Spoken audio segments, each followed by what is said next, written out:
to Infinite Plane Radio. Stick around for live call-in shows. Stay for the music and recent replays. Join us at infiniteplane.live for 24/7 live chat with other listeners.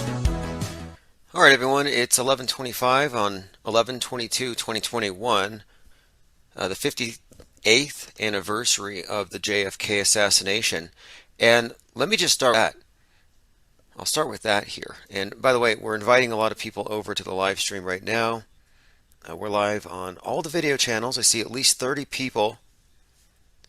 So if you're in the video channel, go ahead and say hi. And then also we have a number of people here in Mixler. So we have two separate chats, but I'm monitoring them both. So if you say anything, yes, I'm here, and I will answer your questions. Looks like we have about 118 people on Mixler. Maybe about that many also on Dark Matter. So there's a lot of people hanging out. We've been listening to a replay from just a few days ago regarding the Kyle Rittenhouse thing. And one of the things that keeps having me question the Kyle Rittenhouse Kenosha event and the reality of it is, well, the level of seeming structure to the storyline. There's a lot of just very useful stuff from a narrative perspective that's been used politically. For example, just the fact that, he's 17, he's got a white hat, front row seat at a Trump rally. It just seems like a made-to-order hero for the right, specifically even the QAnoners. The 17 seems to be a nod to the Q folk. So I'm looking at this as, okay, could this be a bigger production? And the more I dig, the more we dig, the more stuff turns up. And it turns out, and this has me wondering, is there something to astrology? Or are we looking at hoaxery? It turns out that Kyle Rittenhouse's birthday, which is January the 3rd, 2003, like that's when he was born, is the exact same birthday as another political figure, highly polarized figure, Greta Thunberg, born January 3rd, 2003. So what are the odds that you have these child agitators representing the extremes of the left and the right, and that they share the exact same birthday, and they occupy as much place as one another on the world stage? Now, they each represent really the public face of the youth of that extreme. So Kyle and Greta, again, January the 3rd, 2003, same birthday. Did they come out of the same vat wherever they create these creatures? All right, let's see. Clockwork 113, good to see you. Also joined by Weebear. Thrust, good to see you over in Twitch. Anybody has any questions or comments, feel free to chime in. So let me go ahead and go through the few things that I want to go through that we sort of got into earlier today. We're not on video, and the reason why is technical, but we'll get to that later. Okay, here we go. 58. So we have this little incident here where our president, or the hologram in chief, he says, I'm looking forward to celebrating my 58th birthday this week. So I'm like, wait, Joe Biden turning 59. What does he mean, his 58th birthday? And it's one of these things, are we supposed to believe that we're looking at somebody who's somewhat senile and losing it, or is this some kind of scripted thing? Does it have a meaning behind it? So I'm thinking, okay, what is the deeper meaning here? It happens to be the 58th anniversary of the JFK assassination. So if you look at it from the perspective of the conspiratorial QAnoners, the deep state took over when they took out Kennedy.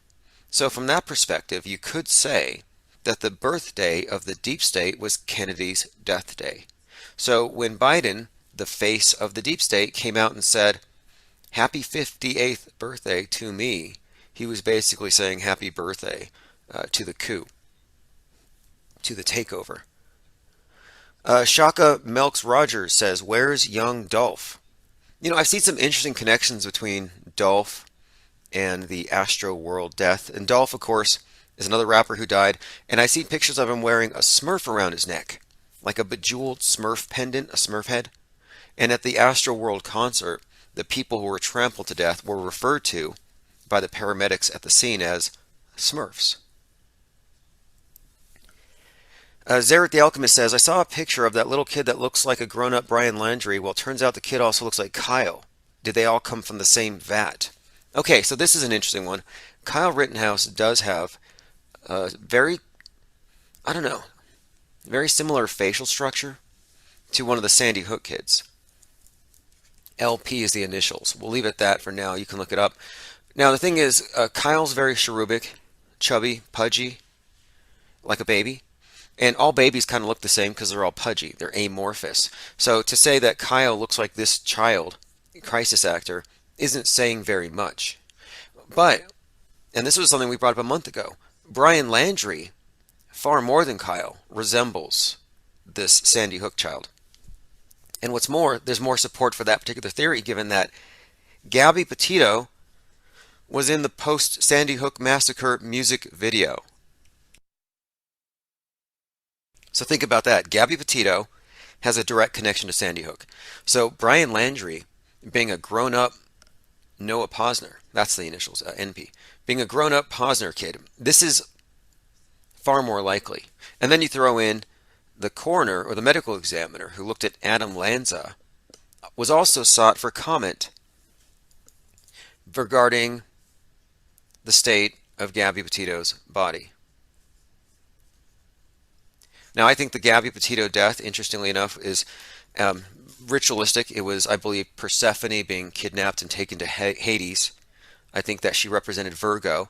And many of the pictures of her actually showed her looking like Virgo, with wings, one leg bent, often posing like that. That was on all the photos of her. You have images of her holding what looks like an apple or a pomegranate, which is another symbol of Persephone. And also ties into this blonde character in the I Pet Goat series, these movies, or this animated feature, which happens to have a lot of this predictive programming and foreshadowing. And you do have this Gabby Petito-like Persephone character in the underworld, in I Pet Goat, which happens to be something of an anagram for Gabby Petito. But the story is pretty consistent with Virgo being kidnapped, taking it into the underworld, and then as we entered Libra, they find her body. So that's when the scales tip. We enter the equinox. That's when the light and the dark are equal, and we head to the dark side. So now we tipped over, and we're in the dark side. So Virgo went to Hades, and we went with her. And Brian Laundrie, the name and all that, makes me think brain laundry, brainwashing. Those of us who are brainwashed by the cult that runs the world and the media it controls, we're all Stockholm Syndrome, brainwashed, I guess you would say, a captive audience, but more or less, yeah, this is a massive brainwashing operation. And that's what TV has been from the beginning. But the fact is, it was coincidental, I guess, maybe not, that we're looking at, and there's a whole lot that supports this. But we're looking at actors, lifetime actors. That's why her involvement with Sandy Hook is not all that surprising. But now, follow that up after Libra, a month later, then we have Scorpio brought in, inaugurated, with the killing at the Rust movie set, the Alec Baldwin shooting. And that kind of tied in, I think, very perfectly, that whole scene. And there's a few things about that scene I wanted to bring up, like the narrative regarding the Hannah Reed, the armorer who handed him the loaded weapon. There's some interesting things that kind of imply maybe a plot here that may even begin with Baldwin's ex. But what's more, just foreshadowing here, she hands him the loaded gun, he kills somebody. She has a big conspicuous tattoo of a Black Widow spider on her abdomen. Well, somebody cleaning up the movie set after gets bitten by a spider and nearly loses an arm. Again, all of this stuff, just these types of things make me question if these things are staged events. And even with Kenosha, just the fact that his birthday is shared with Greta Thunberg raises my eyebrows a bit. There's something questionable about that. In fact, someone showed me some video from the trial where like one of the bailiffs or something is walking in the background, and you see his foot disappear into the floor. And that wasn't the first time I've seen that happen this week. Joe Biden's foot disappeared into the grass while he was walking. So I'm like, what's going on here? It's this CGI, fake reality. Where's the real? Where's the fake? Where's the line? And then there's already a documentary about the trial of Kyle that Tucker Carlson put out that's about to be released. And he just interviewed a very polished Kyle Rittenhouse. But my thinking here is like, wait, Tucker was friends with the guy that did the first aid on Rosenbaum. He's front row seats at this whole thing, and now he's got a documentary. So anyway, let us continue. So then we have, now today would be the beginning of Sagittarius. And I'm not really into astrology. However, time and dates are very important to the cult that runs this world. We're talking about birth dates. I mean, for example, as I go through the birth dates, well, at the Rust shooting, this is just not a coincidence if you ask me. Alec Baldwin could easily be considered to be the most afflicted of all people in the world with Trump derangement syndrome out of everybody. So he's the most in hate with Trump that we could possibly name. So it's kind of, and he also impersonates Trump on SNL. So it's kind of interesting that Baldwin happens to shoot, not only did he kill one, but the bullet went through and hit it. So Helena Hutchins died right there. But he injured Joel Souza. Well, Joel Souza has the same birthday as Donald Trump. I'm like, that's kind of weird. Donald Trump's birthday, and the guy who hates Trump more than anybody nearly kills him. Then you have some connections with Souza and the Crow franchise, where you had the Brandon Lee death, and the Brandon Lee family chimes in about this. And there's a whole lot to suggest that Brandon Lee didn't actually die. It actually ties into The Crow and the movie, which is about this character who dies and comes back from the dead, resurrects. And in that movie, the Crow is the phoenix. Just like in the Batman movies, they've stylized the bat as a phoenix. Very interesting symbolism, especially because Brandon Lee died on a movie set just as his father Bruce Lee did in a movie during which he died in real life in something offset. And there's a very compelling conspiracy theory that the Lees are still alive and well, and you can look at them right now if you know where to look. It is believed that Bruce Lee disappeared, came back as, now get this, this is where I tell you, I mean, I look for structure. Like when I said that it's more likely that Brian Landry is Noah Posner than Kyle Rittenhouse, it's because there's more connections to Sandy Hook. So there are some connections here that I find kind of peculiar. Like, you know, Bruce Lee's known for the 1-inch punch. And so the 1-inch punch was this idea that he could so focus his energy and his mind and his body into a little punch. It's called, here we go, this is from Wikipedia. Supposedly it drove a man back 16 feet. 1-inch punch is a punching exercise from Chinese martial arts instructor Bruce Lee. It's purported to improve power and technique. It was made popular in the West when it was demonstrated at the Long Beach International Karate Championships in 1964. Bruce Lee, according to the witnesses, knocked a 245-pound man flying. So there's a television show, Stan Lee's Superhumans, where a monk tests his 1-inch punch on a crash test dummy, and they said it was 1.7 times more injurious than a 30-mile-per-hour car crash. So whatever you think about that, Bruce Lee is known for the 1-inch punch. So it is believed that, by those who think that he faked his death, that he came back as Michio Kaku. And this individual is known for the 1-inch equation. And so if you look at the two characters and how they overlap, there is a bit of, you could see the character, there's like a bit of archetypal overlapping here. The 1-inch equation to explain all physical laws. It is a theory of everything. So again, 1-inch punch to 1-inch equation, pretty strong connection there. Just like there are strong connections between Alex Jones, Bill Hicks, and the same producer. By the way, Jones is in the news along with Roger Stone. They're being subpoenaed as part of this 1-6 committee, this investigation. Again, thanks everyone for joining at Mixler. And again, we have about 35 or 40 people hanging out in the video streams. Right now, we're only on audio, and that's going to be the case for the next few days. I'm waiting for a video card to arrive. I decided it's better to go just audio than nothing at all. There's just too much happening, and I do not want to let anything go by. Breaking news. One more thing. Hannah Reid predicted a fall from grace. Just bringing this up, the one who handed Baldwin the gun, before the event happened. This is something that was on her Facebook account. She said, "How effed up is it that life's been so good, but I can't help but feel I'm about to fall from grace."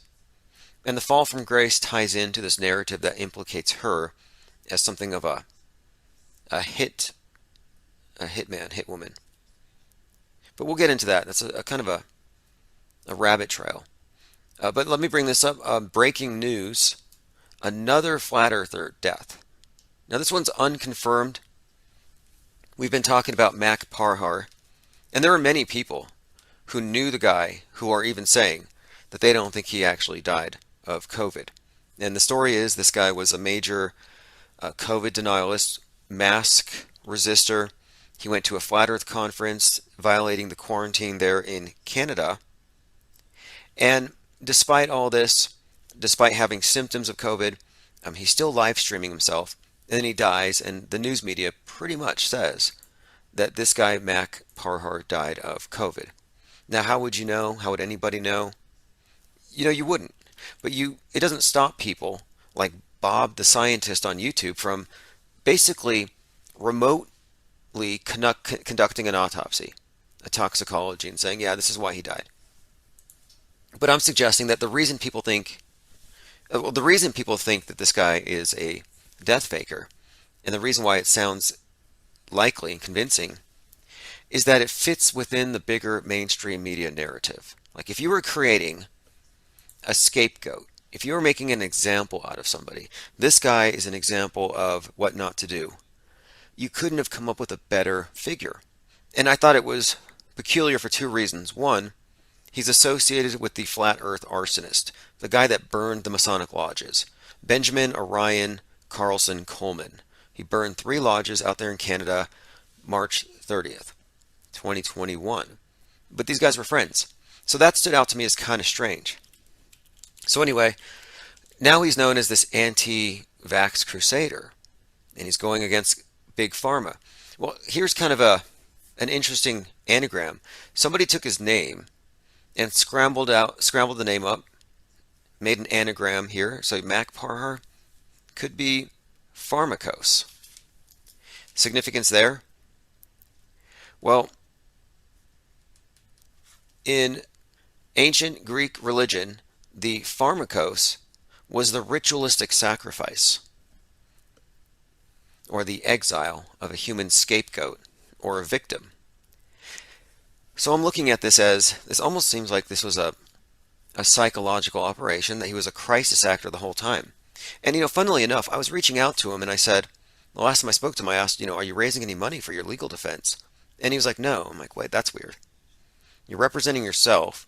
You're facing a hard time and there's no fundraiser, there's no GoFundMe. Are you not planning on defending yourself? And the day before his latest court appearance, he just conveniently dies?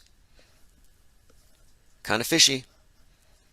So anyway, I have the best of intentions here. I'm just aiming for the truth and the most likeliest thing given the context and his, I would say his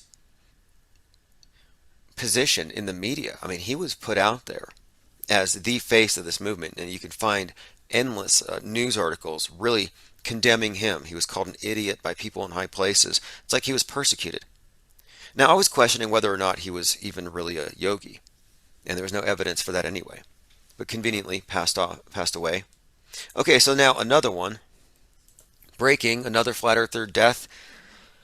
Unconfirmed reports of another prominent flat earther dying, best known as the abuser of behind the curve star Patricia Steer, Antonio Subirats. So Antonio Subirats, and I have a couple of links here.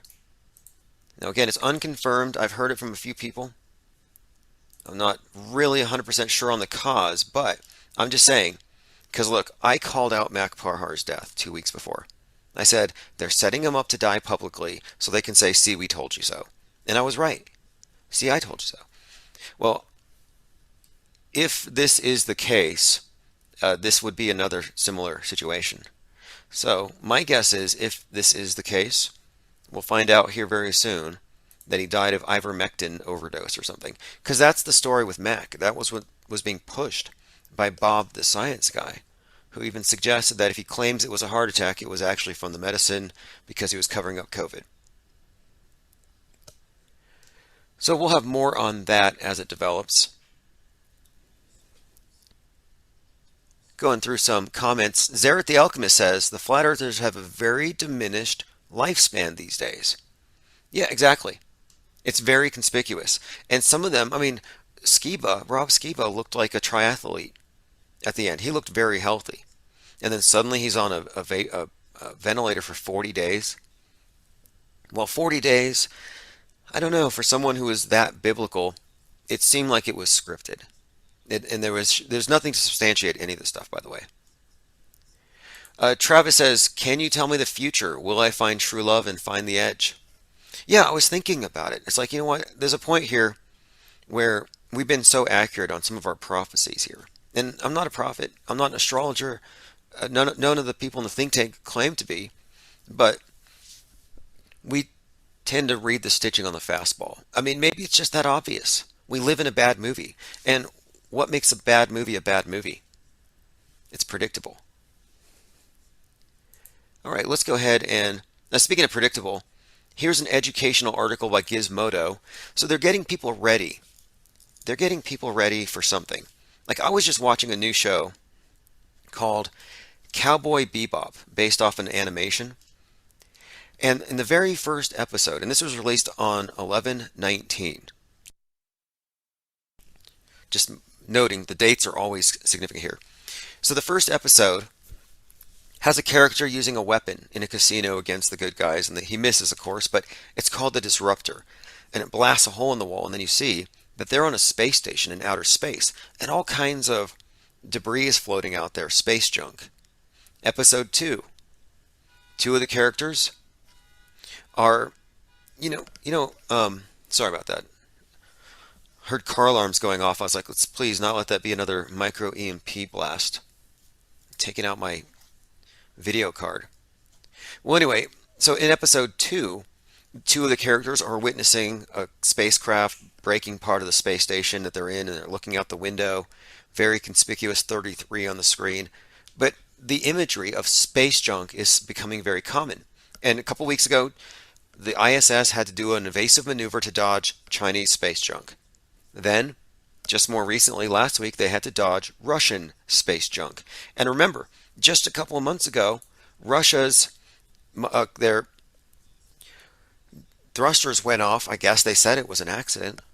But here you have the Russians are docking a module at the space station, and it blasts the space station, sending it tumbling 540 degrees. Was that an accident? I don't know. There are cracks, literal cracks on the space station. So you have the cracks in the space station going along with the breaking apart of the relationship between America and Russia. And I think, I'm talking about in outer space, between the astronauts and the cosmonauts. I mean, maybe the astronauts are resentful that they have to drink recycled Russian urine, which is true. Russians drink water up there. Americans drink recycled stuff. But whatever it is, there is some contention there. At one point, the Russians even blamed the hole in the space station on an American female astronaut losing control of her emotions. They said she wanted to go home so bad that she drilled a hole. NASA denied it. You can find all kinds of stories about this. So here we go. Russia says it'll keep the source of the hole in Airlink a secret. That was first. Another one here. Who sabotaged the International Space Station? This is in 2018. Russia suggests the leak was man-made. But anyway, they stopped the drama, I think, from trickling down, but enough got out there. And there is already a division between how are we going to go into outer space. As space cowboys and capitalists like Bezos and Branson and Musk, bringing trillions of dollars of wealth down, enriching the rich, increasing the amount of pollution, making things less sustainable, or are we going to go up as space commies? So there is kind of already a division up there in terms of how we're going to go into space collectively as a species. So I just find it very interesting, though, that here we have these movies getting us used to the idea of space junk. And I just watched 2 episodes. The 3rd episode had something even more interesting than space junk, which this is called Cowboy Bebop, which I may get into here. But here's an article from Gizmodo. What to know about the Kessler Syndrome and the ultimate space disaster.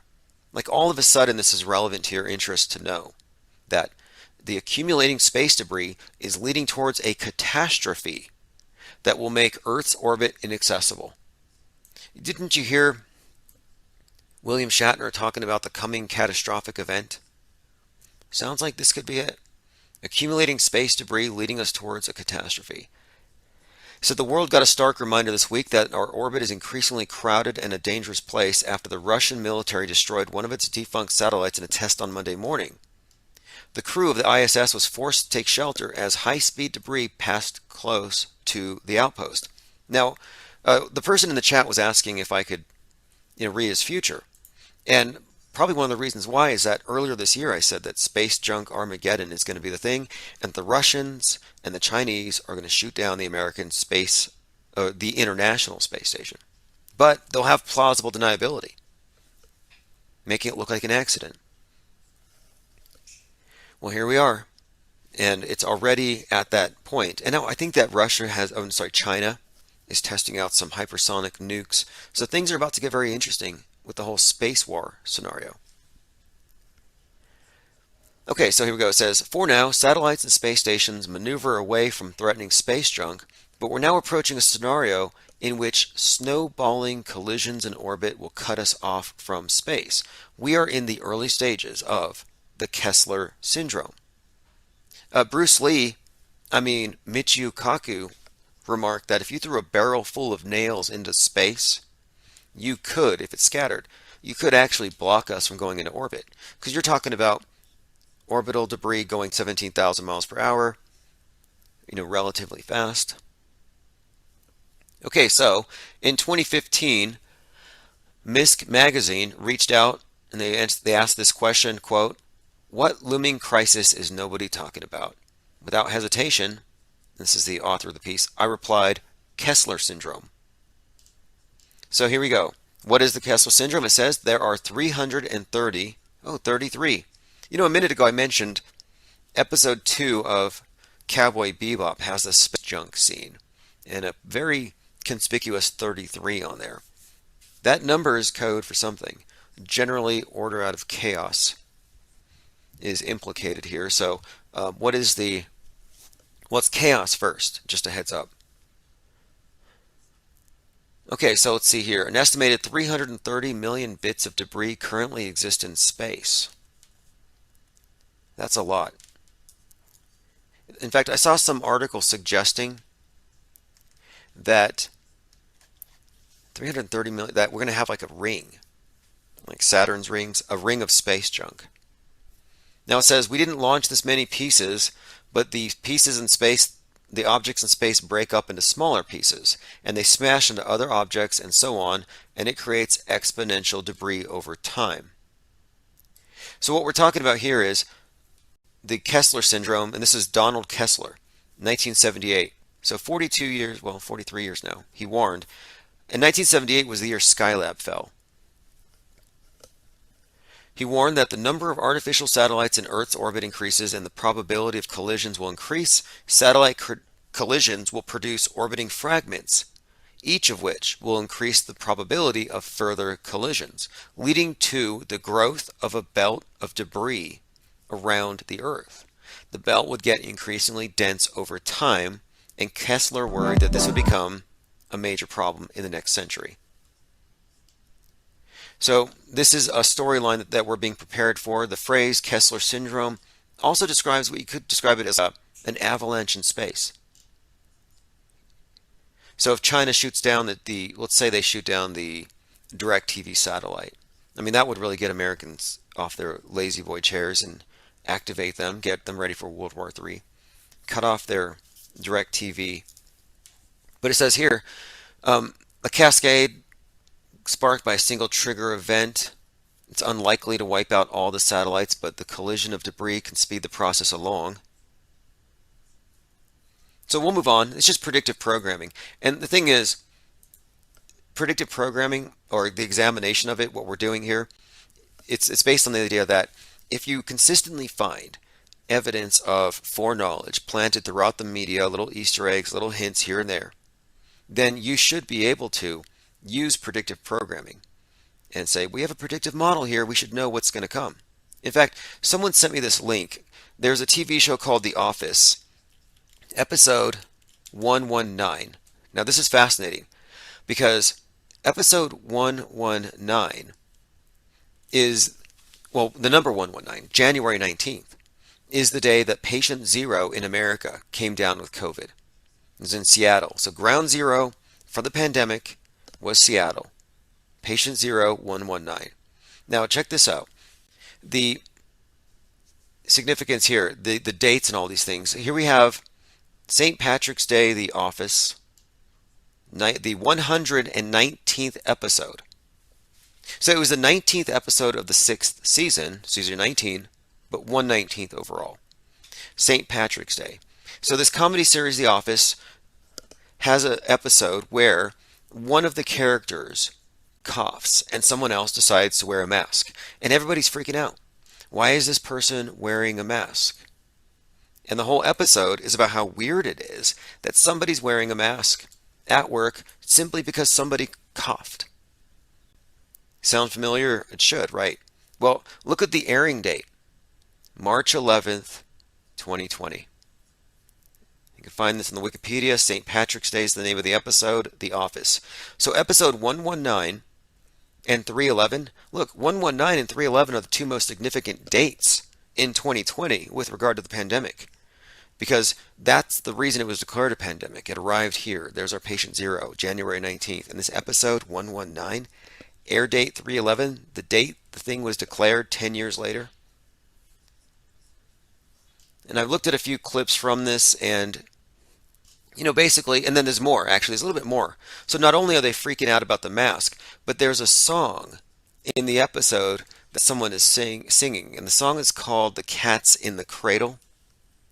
So, and this was pointed out to me by one of our researchers in the Discord server. And this is one of the reasons why I recommend that you join our Discord server, because we do get cutting edge information all the time. So the lyrics in Cats in the Cradle say here, you see, my new job's a hassle. And the whole show's about, of course, The Office. And the kids have the flu. It was sure nice talking to you. So the song's about the flu, mentions the flu conspicuously. The episode's about basically somebody from the future. I mean, it's really predictive programming. It's someone just so out of context their behavior. But now it's normal.